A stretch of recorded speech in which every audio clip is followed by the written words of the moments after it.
What's up, my fellow parents? I wish I had a DeLorean right now, a time machine, because I would jump into it and I would take this episode with me and I would go back in time to when I was a young dad, a young laddie. I'm a 45-year-old man now, but I wish I could go back 20 years.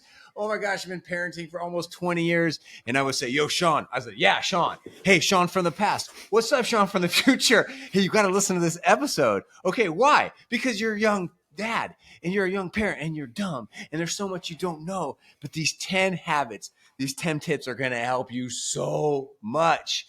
And so, hey, my fellow parents, today, as you know, if you are parenting, if you got kids ages 3 through 10, oh my gosh, it is so tough. So much whining and emotions and the hygiene issues and the sibling issues and the temper tantrums and the la la la la la. It's so tough. How about the hormones, the early hormones? Oh my gosh, right? So meant so much stuff. So we made this episode for you because we want to support you and make you laugh and inspire you and make you feel good about yourself and about your parenting. Jordan, I'm pumped to be here with you. Dude, I'm pumped to be here with you too. While you're hopping in the DeLorean, I'm going to hop into my hot tub and jump into the hot tub time machine and go back to myself. That's a good one too, right? Because here's the thing.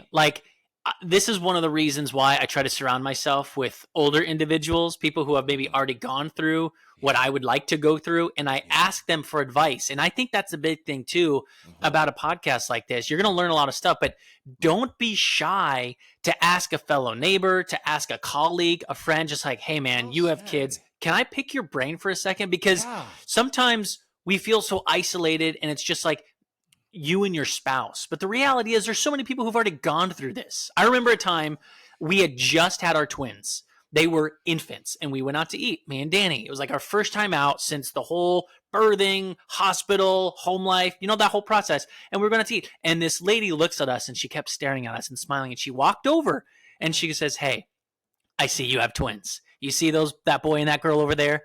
They are 12 years old, boy-girl twins. Just know you're going to make it. It's going to be hard, but and so it was just like that little, and people want to do that. They want to give you, wisdom because they know how tough it is. They've been in your shoes. Yes.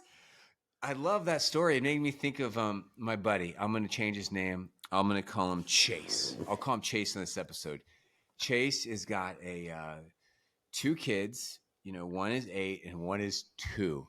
And so Chase is in our house a lot, Jordan. Like he's in our house once or twice a week hanging out, and he's bringing his 2-year-old son. And I made this episode for you, Chase, because I see you out there hurting. I see you struggling, and we've gone camping together, and this kid's falling on the ground. He's eating dirt. And I made this episode for you. And why we actually called it, for ages 3 through 10 is because, when you're in that toddler phase, it's like, you're in 2 naps a day. Your whole world revolves around that infant or that toddler. But then when they reach 3, it's like you go to 1 nap a day or you go to 0 naps a day, and you're out more. You're living your life, and now they're talking to you. They're talking back to you. They're saying no to you. And so this is we wanted to give you some 10 awesome habits. And so in these habits, we're gonna speak them really boldly and really directly. And I just want to say something I like to say a lot is, please do not get any dad guilt or any mom guilt from this episode. Don't do this to yourself. If you're not thriving in these 10 habits, don't do that. This is a positive episode, and Jordan and I love you. We love your families. And so just listen to this with a lot of joy and happiness in your life. But here's a fun way I thought of our listeners can listen to this, Jordan. Can I tell you? It's like a little game I invented in my mind. What's I like it called? to invent games. I think someone can listen to this. And actually, you can get out a pen and make yourself a scorecard right now. And maybe you could too, Jordan. I think you'd score very highly. But take a scorecard of these 10 habits that we're going to tell you to do. How many are you doing? How many are you rocking in? Okay. And which are the ones that are maybe lacking? Because the chances of you getting 10 out of 10 is probably going to be low. There's probably not going to be a lot of parents who score a 10 out of 10. Right? I know when I was a young dad, because I would not have scored a 10 out of 10. And my youngest daughter is 7. So I have a young child in my house right now. So let's That's just a fun game. What do you think about Yeah, no, that is a fun game. We can each kind of think about how we are doing in each of these categories that you're going to list. And then, of course, you can kind of think about how well you're thriving in those. Of course, we're not all going to be perfect, but let's start off with the first one. What's the first tip here? And we'll kind of think how we're doing in this Yeah, we'll call category. them tips, but I'm going to try to use the word habits. One of the most popular one of the most popular books in the whole world right now over the last 2 years is called Atomic Habits. And all these super smart psychologists are now helping us understand that habits are life. You want to change your life, change your habits. Change your habit. Good. You want to like it. You want to Love change it. your life.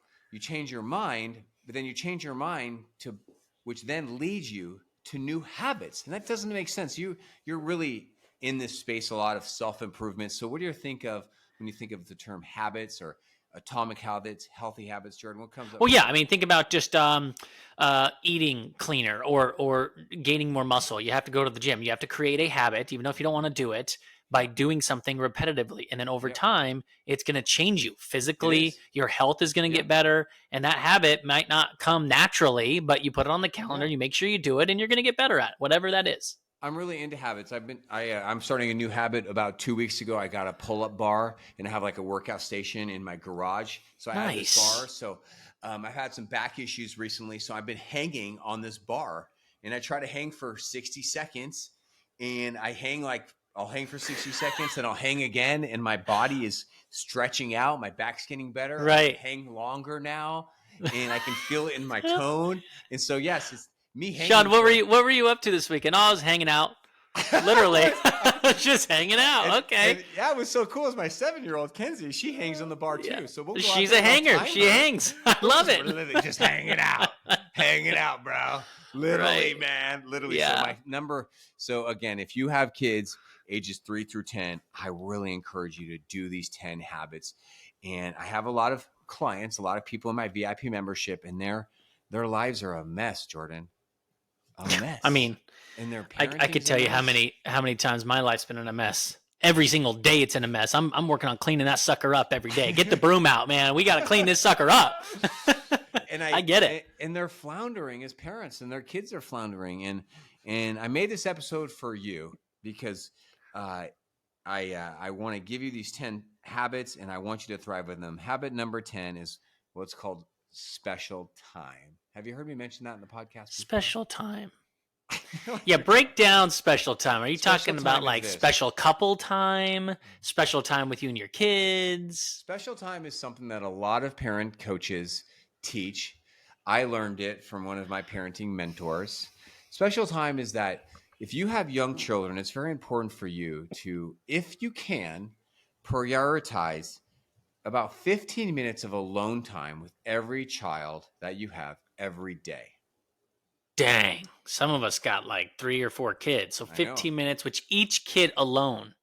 And so, hey, this is just not something I made up. This is something I've learned from some of my mentors, and I'm just stole it and I'm passing on. That if you can prioritize and put it into your phone, put it in your schedule, that every one of your children, especially if they're 10 and under, gets 15 minutes of your undivided attention every day. And what do you do during special time? Well, first of all, you can call it special time. You can do whatever you want. Can we have our special time right now? Or Mom, Dad, can you play with me? I can't because I'm giving your brother special time right now. But I can play with you later.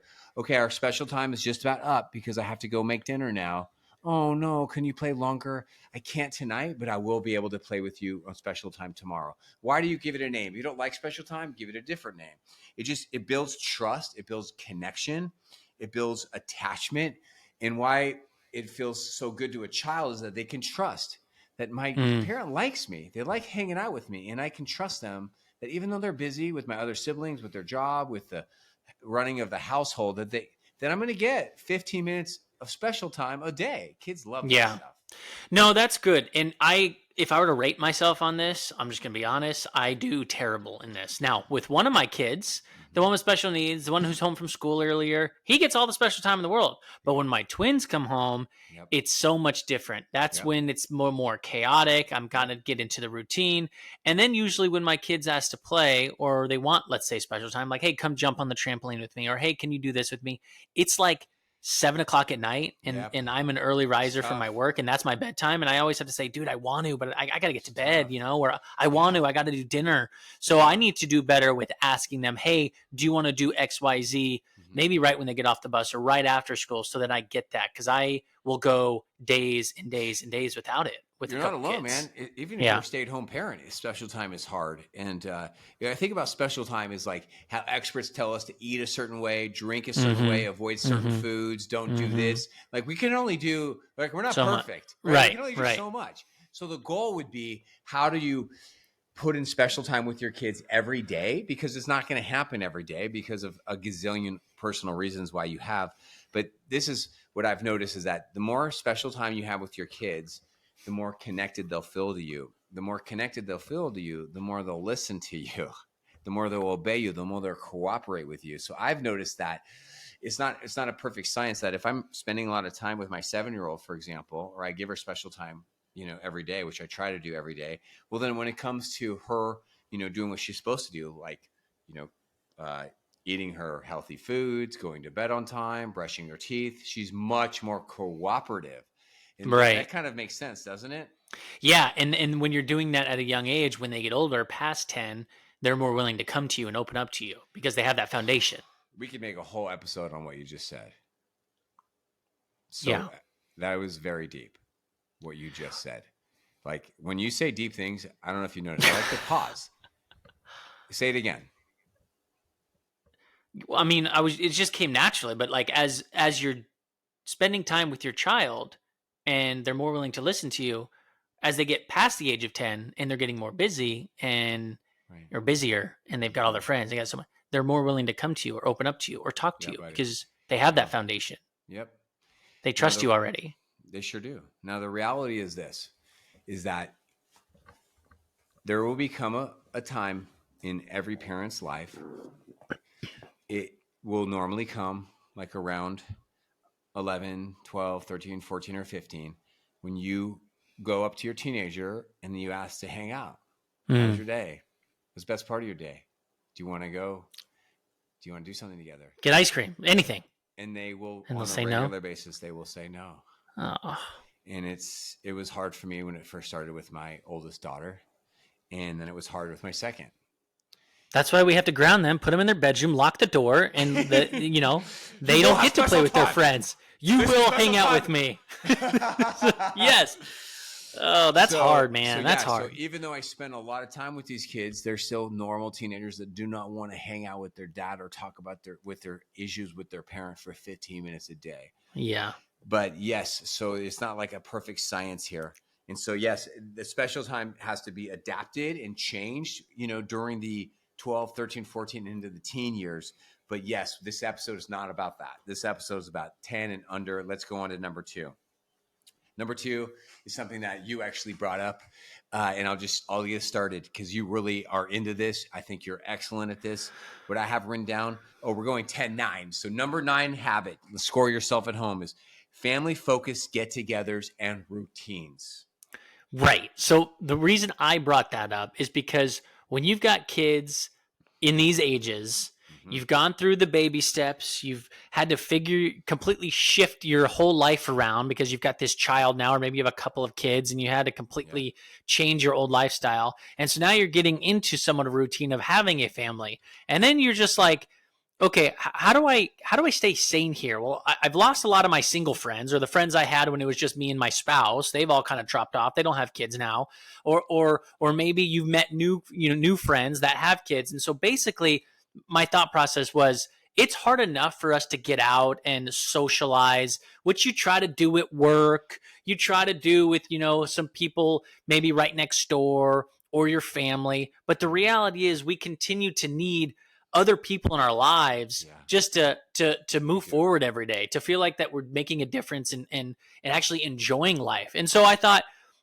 we kind of do this naturally, and especially as I moved to a new state, you had COVID going on and that got all crazy. But what happened was we were able to meet more people who had kids that are similar to our aged kids. And so we were able to throw events. And the cool thing about these get-togethers is You feel like you're hanging out with your buddies and your kids are there, but you're Yeah. not in full dad mode. The kids are playing with other kids. They're running around. They're occupying themselves while you're able to Yes. actually catch up with someone else your own Yes. age. Mom's with the moms, dad with the dads. Everyone's got their eyes on the kids. No one's like abusing alcohol. You're just there and you're Right. together as families, loving on the kids. The kids are making memories. That's what you're talking about. Family focused get-togethers and making those habits a part of your life. Exactly. Whether it's at a pool, you have a community pool, or sometimes we'll just, Yeah. rent one of those inflatable bounce house / water Yes. slides, Yeah. and you tell the neighbors, bring your kids Gosh. over, and it's like it's a whole block party. It ends up being a lot of Yes. fun. Bring your Would own you? food, bring whatever you want, and it's a cool hangout, and it feels like you actually like did something, right? And you actually Mhm. enjoyed your day, you enjoyed your weekend, you had something to look forward to. Tell me a couple things before to go to habit number 8 that you and your family are doing. I think for me, we've struggled with this on and off over our 19 years of parenting, but we're in a sweet spot now. We have families coming over a lot where we will barbecue, we will host because we have like a house Nice. for outdoors. We will we purchased a pontoon over COVID, so we invite families onto the pontoon just about once a week during 6 months out of the year, 4 or 5 months out of the boating here. And here in Nice. Sacramento area is just incredible weather. And so with the kids will be here. We're just like kind of like is such a key part to our mental health. And it's so good for our kids too. Like they're in So a good. community now with these kids. They see the same kids over and over. We're camping together. We might go on vacations together. And you guys have like a court vibe going on. Well, and what's cool about that too with the kids aspect, if we talk about that for a second, think about this. You have the kids out in the neighborhood playing with other kids their age. They're at school together. They're growing up together. So they actually have a network. So when you go to the big high school down the road where you have all these Yes. other they at least have people they are familiar with that they Yeah. know. They can find different people to hang out with and they can get along because you know how isolating high school can be like. So it's good for Yes. them to continue to be pushed and So play good. with people outside their walls. A couple things we'll do. I mean, here in the South, football's huge. Football Okay. watch parties are fun. Okay. I Yeah. remember a neighbor told me, we haven't done this yet, but pre-COVID, they would pull out like big couches in the cul-de-sac and put up like a big blow up That's projector, so cool. and they'd So watch cool. football on their Yes. couches out in the outside. Yes. We'll do poker night sometimes, invite everybody over. Some people will play Fun. poker. That's always fun. But anytime we're like going to the pool, we'll text each other, hey, bring the kids. And other people are like, great, me Mhm. too. And then they all get to play and it's a really great time. And I'm trying to think. Sometimes when there hasn't been stuff going on for a while, we'll kind of do what you do. We will purposely come up with an event. Be like, hey, let's do a dinner party. All right. Totally. It Let's takes host this. intentionality. You have to be intentional. Investment too. It takes investment of your time and money to do Yes, it these does. things. You know what's cool? I just thought of listening to this is that it takes hard work to develop this. It doesn't happen overnight. You have Right. to have other people who want to be in a community with you and want to Right. spend this much time with you. But when you have that, one of the perks of it is that as an adult, we don't have to feel like we're on with these other adults. Like we don't have to feel like we have to entertain them. Like we're just Yeah, you're existing right. together, right? You're just hanging out. We're You don't have to just put on a hanging front. out. We don't have Yeah. to like entertain them. Like people tease me because I'll have people over at my house, and this is I guess I don't know, man. I'll take naps, man, while people are at my house. No, you won't. I will, bro. You'll take a I'll even nap? go upstairs and That leave is everybody. hilarious. That's how comfy I feel, man. I'll be like, you're. In Do my you house. do you make it like a point like, hey guys, I'm gonna go take a nap, or do you just leave? You'll just- No. Usually, I'll tell people like, "Hey, I'm gonna go chill out upstairs." I'm like, people think I'm weird by that. I don't really care. I know I'm weird, and I do a lot of weird things. That would be one of them. But it's like that's how comfortable I feel. Dude, Sometimes that's with some of these funny. people like, "Hey, I don't feel like I have to entertain you, man." Right. It's like so. But here, let's stay in the theme because if you're listening to this, listen to this. Here's a theme of as we go to number 8, habits. The theme here is there's habits of time and calendar. And we're going to stay in that theme by going to number 8, giving our kids, our families, the gift of predictable routines. If you've got kids ages 3 through 10, I encourage you, get comfortable with routines. Oh, Sean, I'm not good with routines. Sean, I'm a free spirit. I'm an artist. Oh, Sean, I'm not good with routines. I'm really bad at it. I tell you, push yourself. Do it for your kids' sake. Give your kids some routines in their life. They're kids. They thrive with structure and routines. They Do you agree? do. Don't they? They really do. It's Really like do.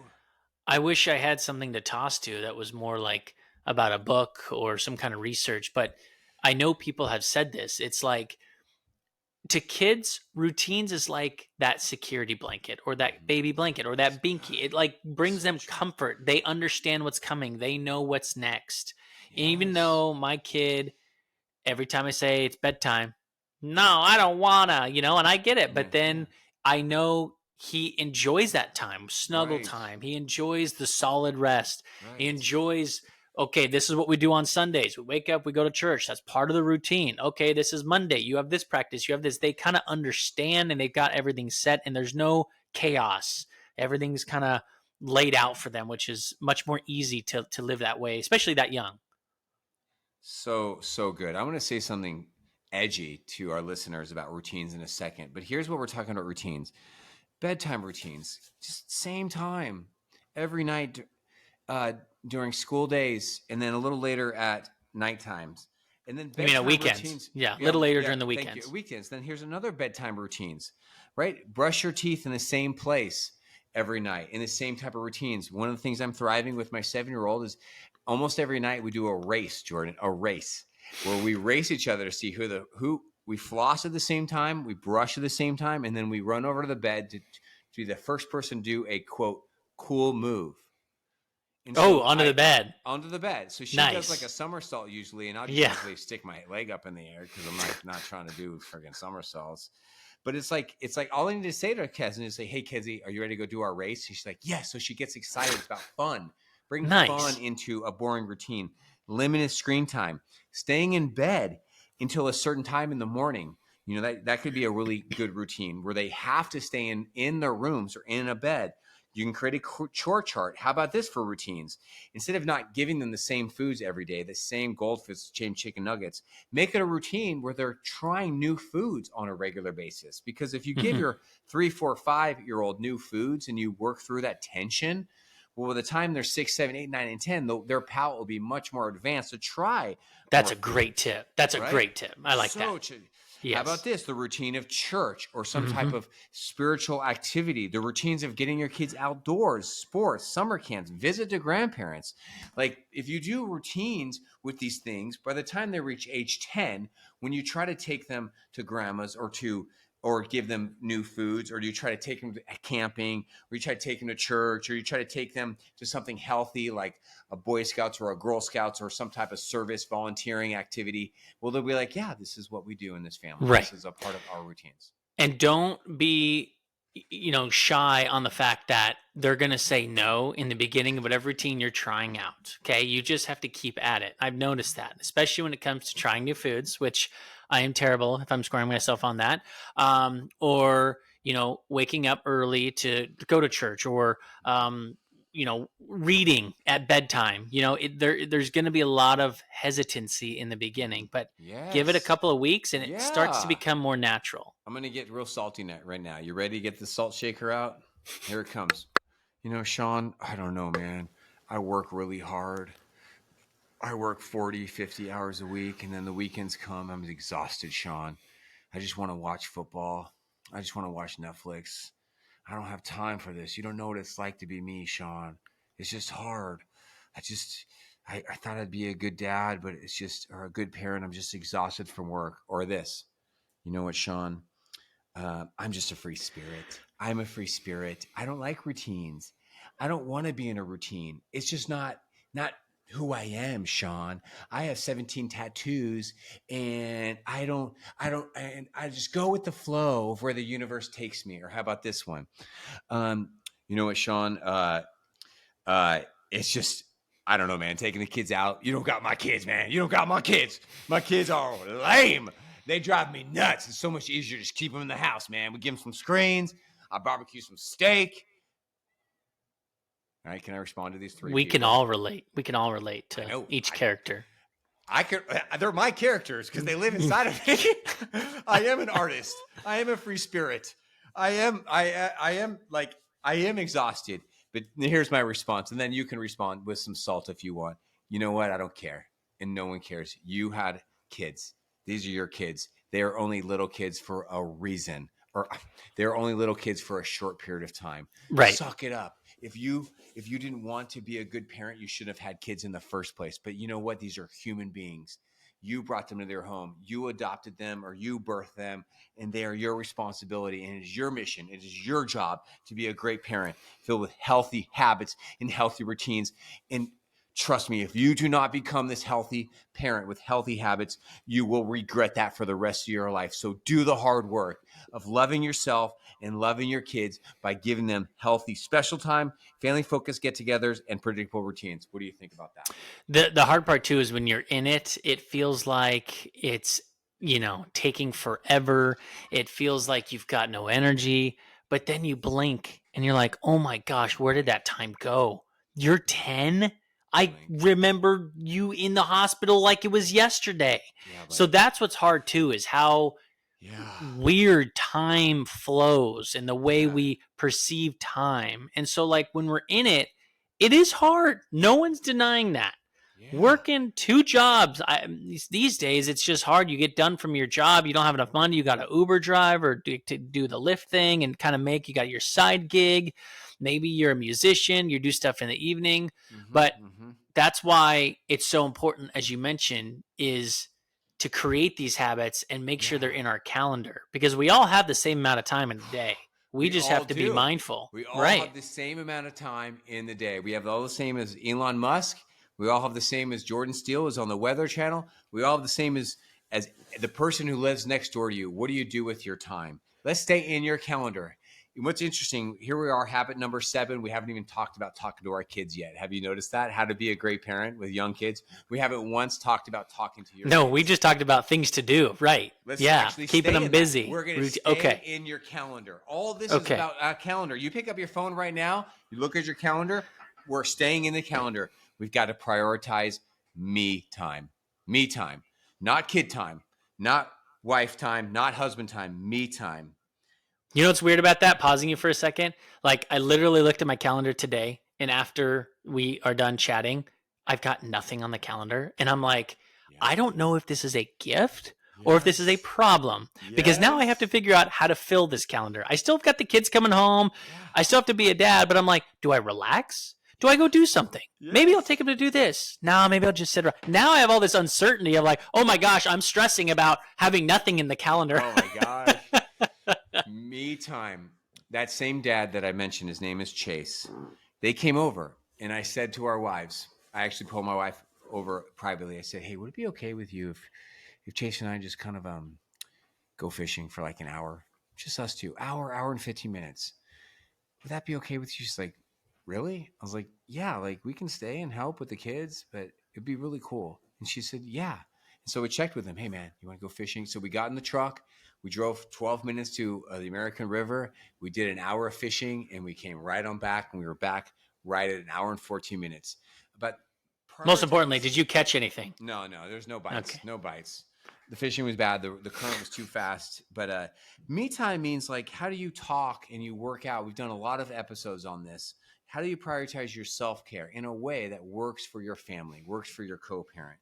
You know, about how to have arrangements about healthy ways for you to de-stress, whether it be walking the dog, whether it be going to your yoga, playing golf. It's about making me time. It's so key if you've got young kids. It's so key if you have young kids to manage your mental health with me time. What do you think about that?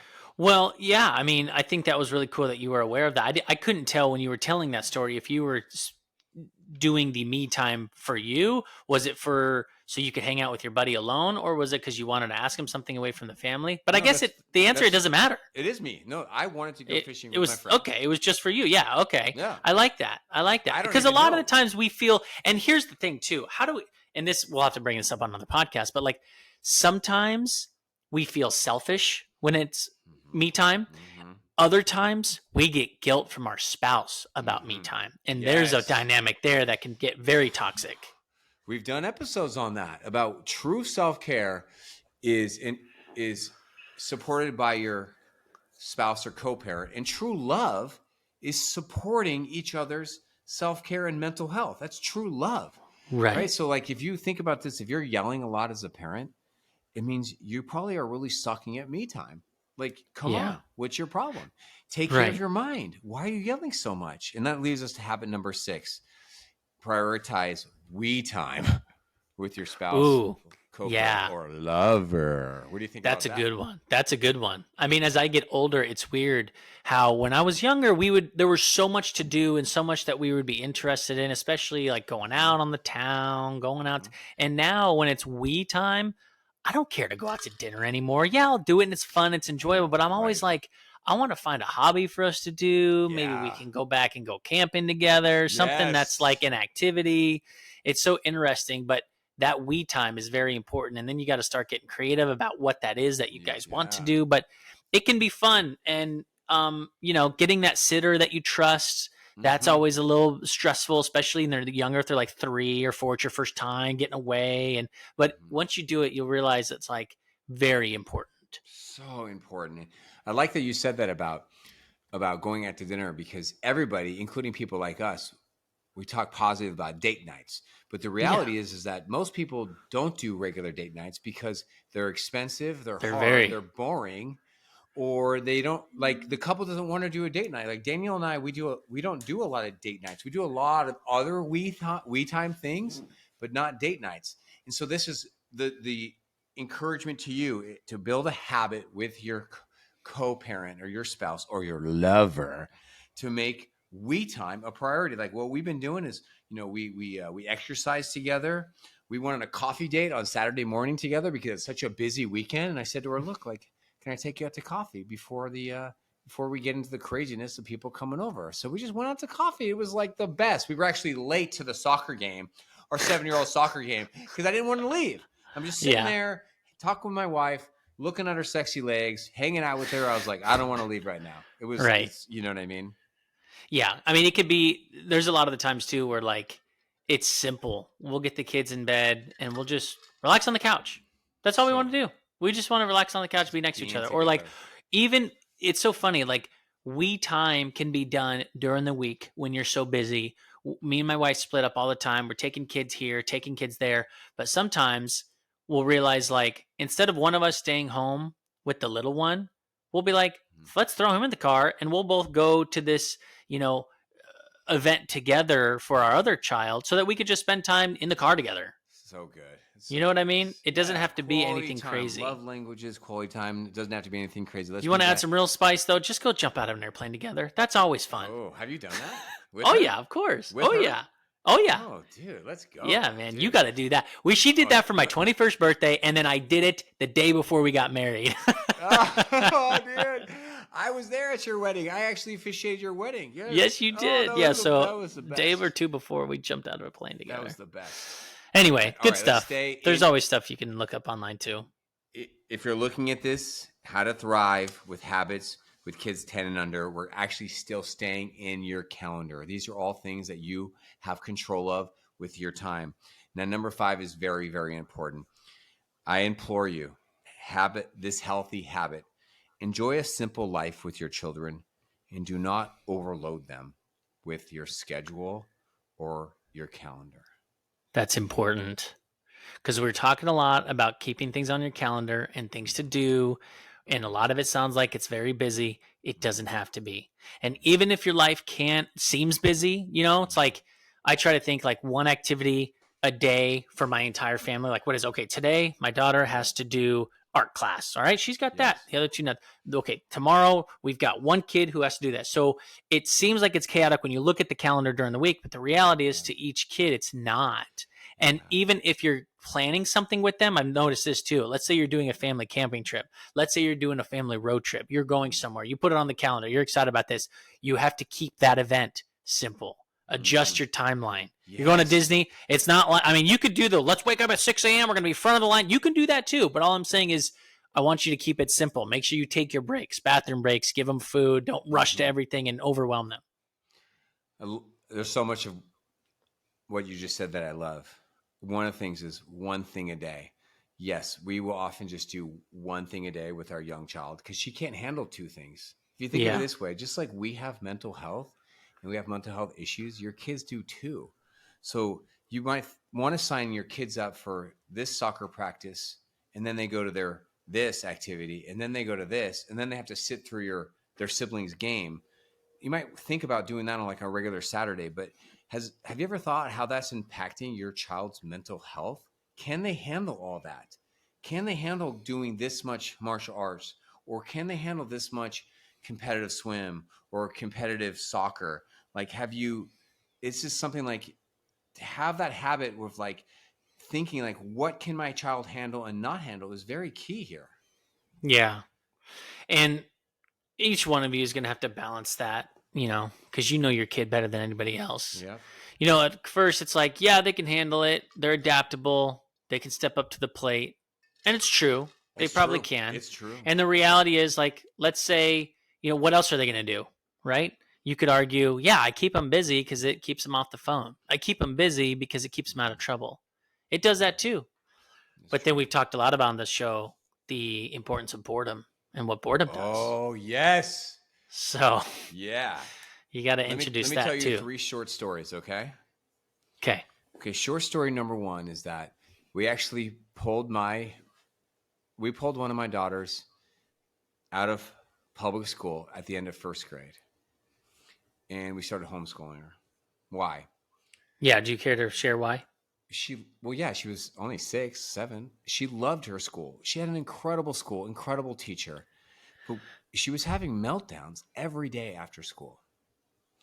And we thought about it, we talked about it, and we came to the conclusion that this girl cannot handle in her mental health, the stress of public school right now. She can't handle it. I was wondering if it was due to the lack of nap time. I didn't know if the lack of sleep. Everything, man. We were trying everything. And so, yeah, some parents don't have the privilege or opportunity to homeschooling, but it's a metaphoric story about how you don't have to push your kids into what you feel like is normal. You don't have to push your kids into these sports or into these things. You've got to parent the child you have, not the child you want, and you might have to make some adaptations. That's story 1. That's a good story. Okay. I have no comment on it other than that's a good story. Story 2. I'm a huge sports fan. Huge sports. Jordan is too. Yeah, but the sports the teams you like don't make sense, so I don't understand that. But here's something to take in perspective.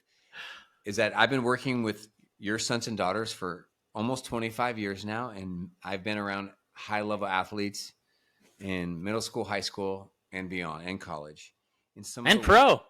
And some of the world's worst teenagers are the athletes. Some of the world's most selfish, like entitled. Yeah, I get it. Spoiled, mean teenagers are the athletes. That sucks. I would always think that like them being disciplined and having that sport would keep them humble, but it does. You're right. There's a lot of kids out there that are just. And there's a lot if they have a little bit of talent, yeah. Go ahead. Think of it this way: you would hope, and that is the case for some athletes, but for others, and I would say many others, here's the message that they've been sent by their parents. We love you so much, and your sport, that's your job. And our whole world as parents revolve around your sport. We travel with you. It's all about you and pampering to your sport. And yeah, you act out, you treat us poorly, you treat this family poorly. But you know what? Get in the car because we got to get to practice on time. And it just sends a message that sports is like God in this family. It's like you thriving. And they get so overloaded with sports and keeping up with the sports vibe that they don't give attention to family vibe and family and love and mental health. It just happens all the time. Yeah. And of course, that goes back to like your priorities. What are your priorities in your family? Is it football and football only? God comes second, family comes third? Or is family your number one? And that's what a lot of us have to like sit down and think about, because when we live our day-to-day lives, we tend to not think about that. And then we just look back at everything we do. And, oh my gosh, my whole life's revolving around this game. My attitude's revolving about whether they win. I want my kids to play better than me. I'm going to push them to the next level. Yeah, that's not good. That's not good, but it's extremely common. We have people listening right now, and their child or children are thriving in sports, but their home life sucks, right? Yeah. If their home life had a record, it's full of losses. And they're wondering, how do we get here? Why did this happen? And they may feel disenfranchised. Like, I thought sports was going to help create a great family. I thought sports was going to help make great kids. But no, something is so off in your parenting, in your priorities. And now you've got these kids who are not doing well and your family's not doing well. But hey, he made the all-star team. So congratulations. Right. Right. So do you think that's hard for families who are in that to recognize that? I would think that it would be hard for them to recognize that. It's so hard for them to recognize. And it's so hard because they don't see a different way out. And so maybe listen to this podcast because there is a way out. There is a way for you to still be a great sports family, but to prioritize your family. So if you need help with that, contact me. Let's go on to the fourth habit. Can we do that? Yes. And again, we're still staying in your calendar, everybody, which is wild. Have you realized that this whole episode is about your calendar? It's not about you talking to your kids yet. Right. Do you feel like I'm being dramatic, or do you think that this kind of weird that this is what we've been doing? I think it's very weird and unusual and amazing. Yeah, but I also think that we're focusing on, the general game plan of this age group. But the reality is there are moments within this game plan where we have to take a time out. We've got to talk to them and we've got to actually, and that's why you have the other episodes and you coach on those other things too. Right now, we're just trying to get everybody on the same playing field. Well, here we are. We're still in the calendar. This is our last tip for the calendar. It's habit number 4. And I know you feel strongly about this too. Habit number 4 is to... It's whether we... have a home of minimized screen time. Right. Minimize screen time. Right. What does that mean? That means you've got to figure that out, how to not let screens sabotage your children, sabotage your parenting, sabotage your home and your family. There's a lot of ways to do that. And we've had different episodes on this. But Jordan, don't you agree? If you're going to be a great parent with kids 10 and under, you're going to have to rock the whole screen thing. Dude, but it's so hard, especially when we're in a society where, like, you go to work as an adult and everyone's like, oh my gosh, did you guys watch that season finale of Yellowstone last night? It was epic.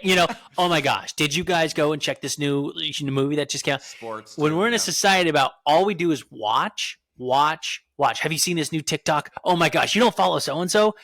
It's hard because we are in it. And we're trying to preach to our kids not to be in it, but we're in it ourselves. We need to have a reality check as adults too. It's so true. Well, I have to say that because there's a lot of parents out there that are not rocking with the screen. Their kids are abusing screens. They have too much screen time. They're playing video games. They're on their phones and they're 10 and under.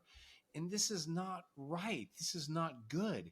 And I just want to free you from this danger to if you want to thrive with kids 10 and under, you're going to have to minimize the screen time in their eyeballs, man. You just got to.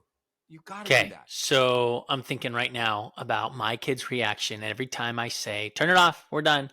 What do I do? Hey, will you? And then they ask me to do things with them.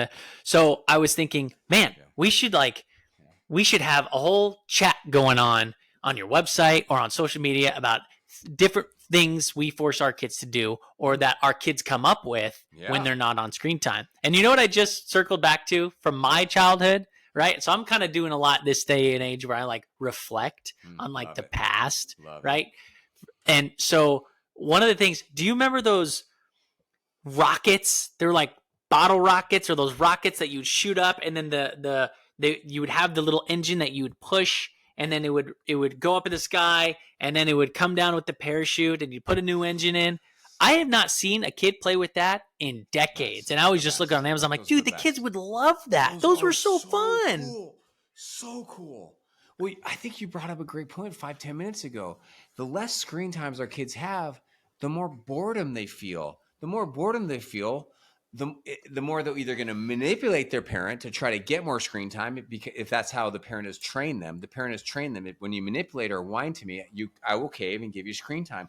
Or if they know they cannot manipulate their parents or whine their parents to getting screen time, they're going to foster their imagination into things like rockets. Space. You know what? Here's a word of encouragement. In my neighborhood, I see a ton of kids outside every day, all day. In my city. Doing what? The main thing I see now is I see electronic scooters. Oh, okay.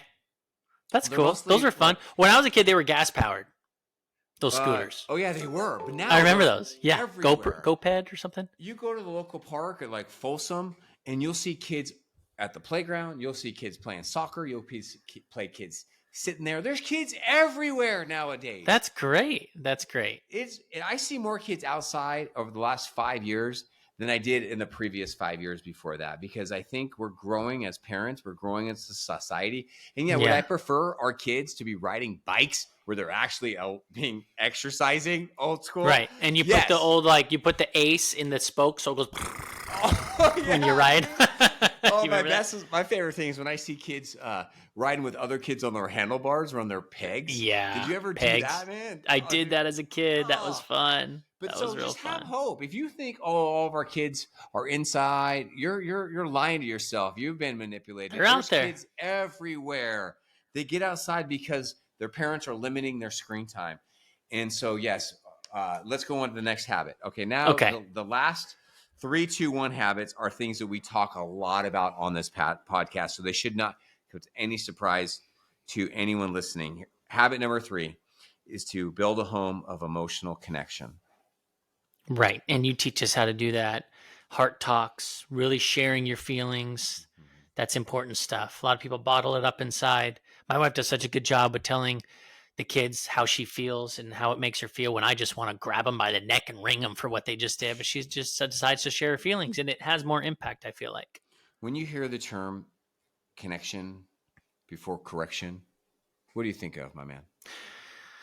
Well, just that. You are connecting. So I try to correct and then connect.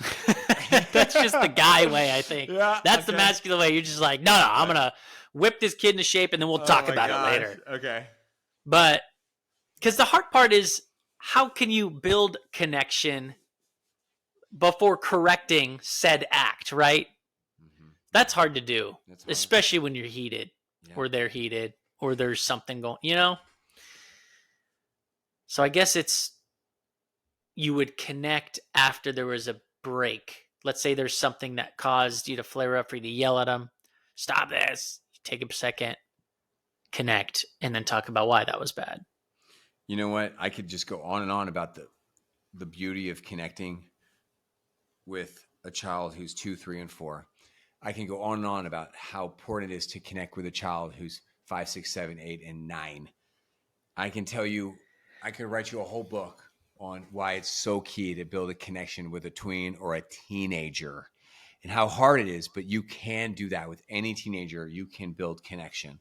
It is so key, building that connection, that emotional attachment psychology with our children. And if you are a parent of a young child, you've got to be thinking this way. So, as I'm thinking about this, would connection come in one of our earlier steps where you were doing that special time, that time where you spend 15 minutes with them? Is that part of it? I knew you'd say that. And you know the answer to that is a strong yes, right? It's like when you're playing My Little Ponies, when you're playing dolls, when you're playing Minecraft with your kids, when you're throwing a football with your kid, when you are cooking or baking with your kid, or you're just on a car ride. Driving range. I just started the driving range. That's fun. Driving range. With the kids, yeah. Are you out there? Are you really present and just really trying to emotionally connect with your child? Or are you just not present? You're physically there, but you're not really mentally and emotionally there. Our kids want us to be emotionally present and connecting with them. And, I do so much, we have so much podcasts on this topic and other stuff I can teach you in my VIP membership. So let's move on to the next one. Okay. Okay. Now it's similar. Habit number 2. You ready? Break it down. Create a heart connection so that you are a flexible, caring, human, fun parent. A little wordy. Let me say it again. Create that heart connection with your child so that they see you as somebody flexible, caring, human, and fun. A little weird, a little wordy. What do you think about that? But how do you create the heart connection? Okay. Let me answer that question by telling you a cool story, okay? Okay. One of my new members. They are in my membership. They've got, I think, 3 or 4 kids. And that cool story, they actually live on a commune with 5 other family members. It's like I have at least 2 members in my membership, and they both live on communes. So they're buying these acreage and they're building houses on these properties together. And they Yeah, but live is it like together. a family? Like here's Uncle Charlie, here's Grandma Betty, this Some is are mine. my my some of my clients are family members, and I know of some other people who are doing this, but they're not blood related. They're friends. Isn't that Wow, cool? that's cool. Isn't, so We talk always about talk about that with some of our friends, but we've never done it. All well, right. if you even look through this list, I'm shaking the paper here. If you actually go through the list, if you actually did that, or if you had what you have, I think, Jordan, you have this like Just a ability to live on a neighborhood. court in a neighborhood where kids are the same ages, because we don't have Yeah. that. We kind of live in this woodsy neighborhood, and all of our neighbors are heck old. Um, it's like you. Okay, so let's go back to this story. So Okay. this family's only been with me for 2 weeks. And normally if people join my membership, they're having pretty major breakthroughs after about 2 weeks. And they had one. And That's so great. her big issue was just the kids are just so mean to each other and mean to her. Don't listen as the mom, right? Okay. And don't respect her, arguing, whining, typical stuff. You with me? Yep. So I was giving her some specific tools on what to say to this kid and how to say this kid. And she came and she shared with me yesterday. The husband and the wife were both there, and on the VIP call, and saying, Sean, it's like we're having major success around here, major breakthroughs. Like our kid is getting up on time to go to school, getting dressed.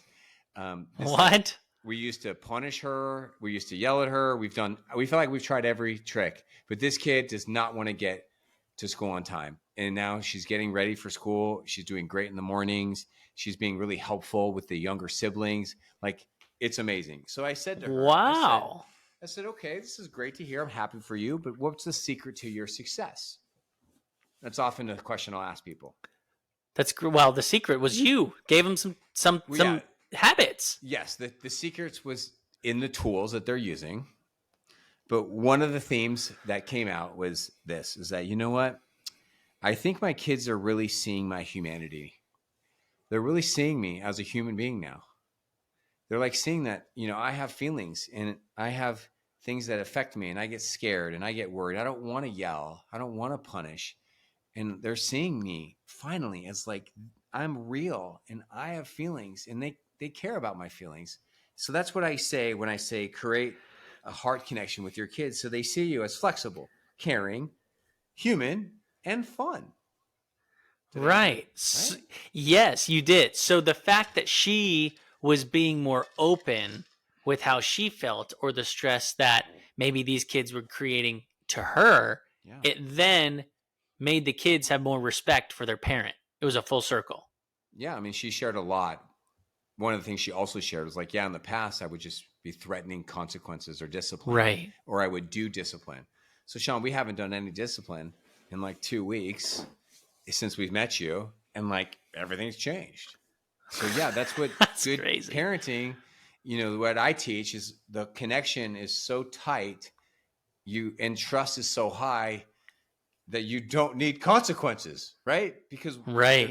they don't apply, Right. right? They're not trustworthy to accomplish our goals. Now, there's a time and a place for consequences, right? Of course. I'm just trying to minimize the faith and the value we put into punishments or consequences as we define them, right? Of course. And you're talking mainly on the little everyday petty stuff, right?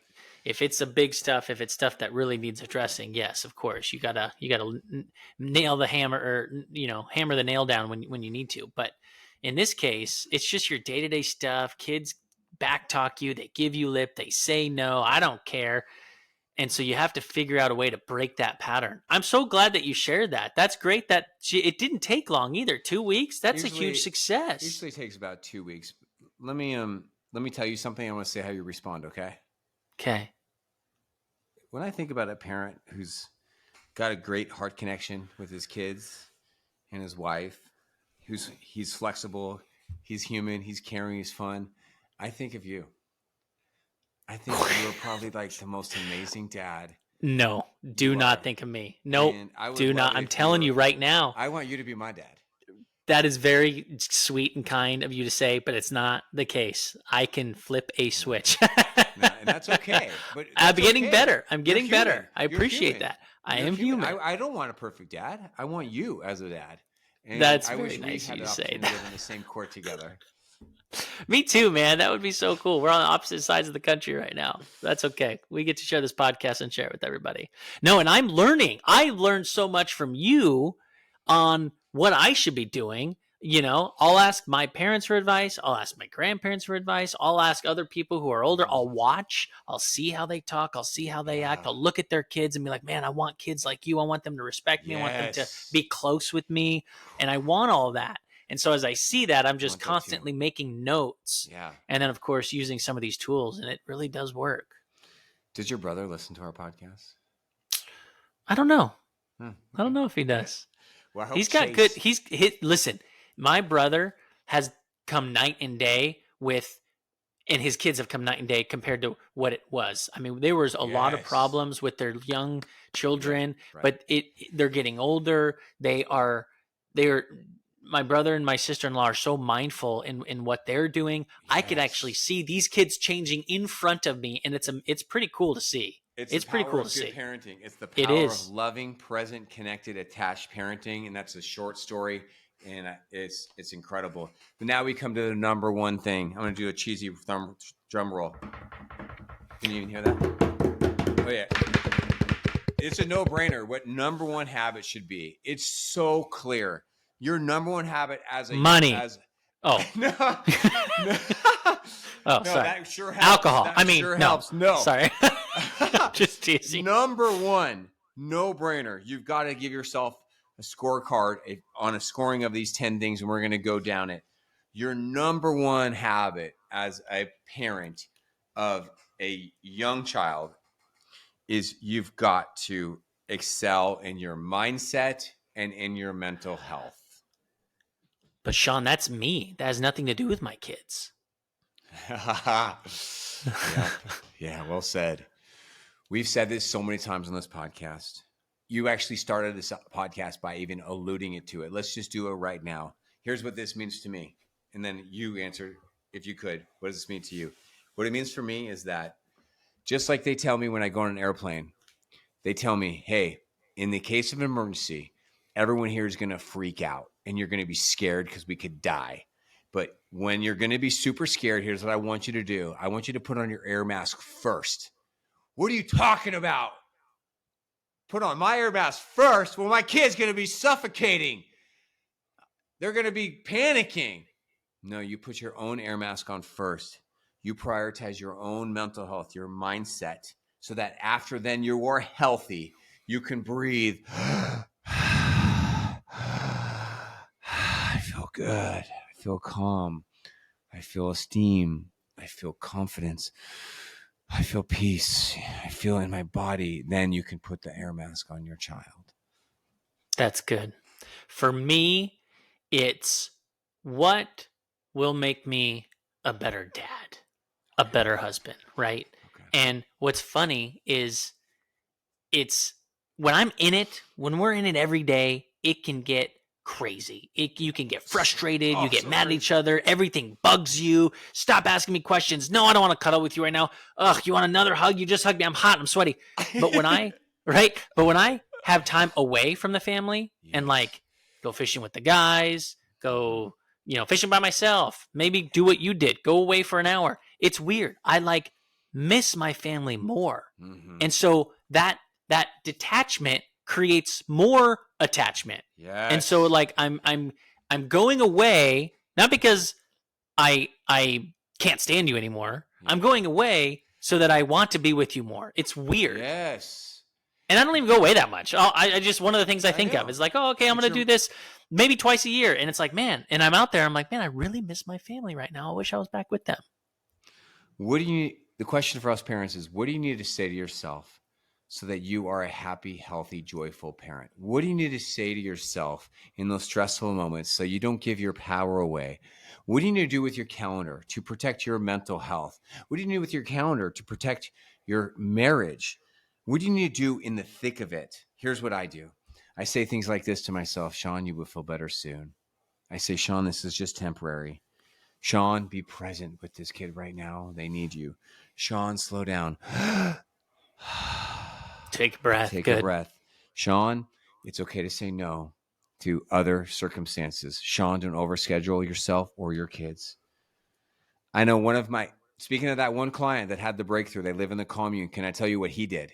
Yes. One of the changes he made, this is the dad, is in our listening to them talk, you know what I found that they do?